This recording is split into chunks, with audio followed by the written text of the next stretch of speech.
Hi, I'm Dana Adcock and you're watching Financial Literacy Films.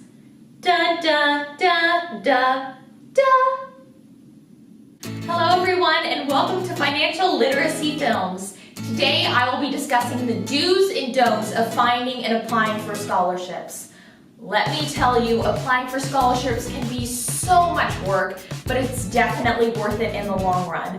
There are so many opportunities for you to cover parts of your college costs, and it could end up saving you thousands of dollars. First of all, I'll be talking about scholarships that are given by the specific schools you are applying to. Do Google merit scholarships for your given colleges. For example, you could Google merit scholarships UC Davis and see what comes up. Some schools actually have a minimum GPA and a minimum test score for you to receive merit scholarships. So if you are above that threshold or exceed that expectation, they'll give you scholarships if you get accepted into that school, which is really cool.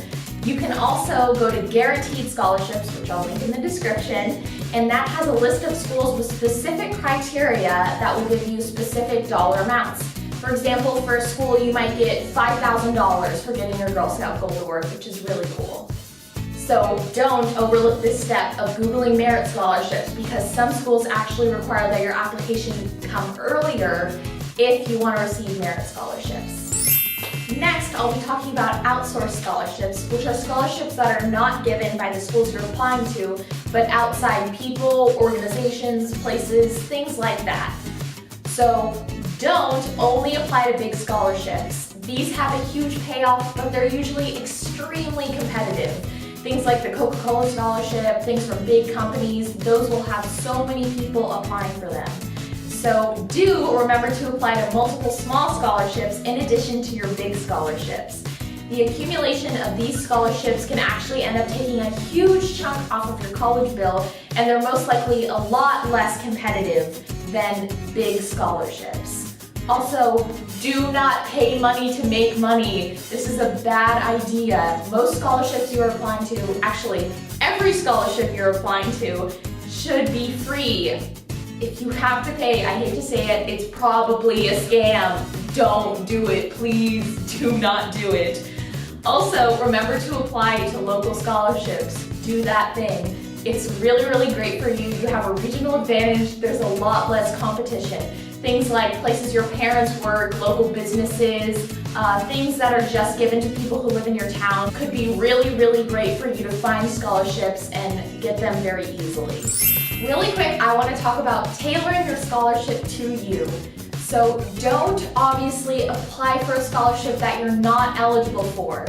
For example, if you're a white female, you don't want to apply to a scholarship that's for an African American male because you won't fit the criteria, you won't be eligible, they won't choose you. So make sure you look at all the criteria before you apply to a scholarship. But do tailor it to you. Look at specific gender, ethnicity, majors, religions. Those could all filter the type of scholarships that you want and need and can make you stand out as unique. There's a website called Good Call Scholarships, which I'll link in the description. None of these are sponsored, I just want to give you guys resources. And in that, you can filter your different qualifications or demographic information that'll give you scholarships that are specific to you, they'll make you unique, and it'll be a really good opportunity for you to find different resources. So remember, tailor it to you. So some scholarships, whether they're from your specific college or outsourced scholarships, may require you to submit a resume so they can see your extracurricular activities. So I'm going to give you a few pointers on that. Don't just sign up for clubs and activities that you think the scholarship programs want to see. I cannot emphasize this enough. It has to reflect your personality. So do sign up for clubs that you're actually interested in and think you may pursue as a major.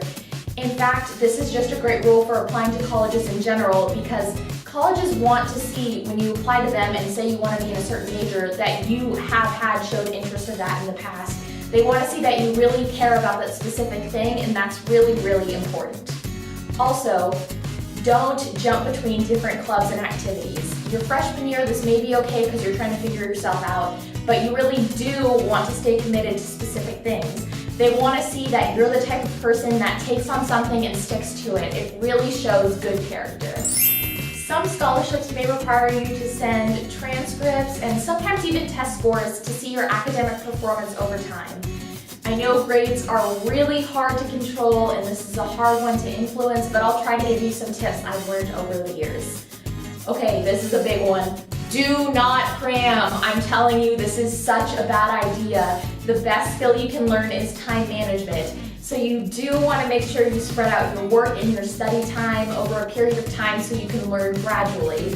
Not only will this help you not stress as much, but it will help you learn information better and just be a better student. Also, pro tip, if you get a planner, it'll help you lay out the different things you need to do throughout the week, and you can kind of organize which things you want to do on what day and how much time you want to spend on each thing.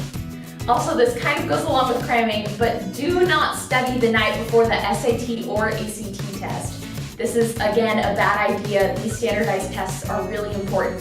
So what you do want to do is utilize prep books or online resources to study over a period of time. And I actually made another video about this, which I'll link down there in the description. So another thing you don't want to do is ask for transcripts and letters of rec last minute. I promise your teachers will hate it, the administration will hate it. You really need to ask ahead of time. Also, do have copies of your transcript ready. If you have the same grades from the last couple of years and you're applying to multiple scholarships over a short period of time, it'll really help you to have those copies so you won't have to keep asking for that same transcript.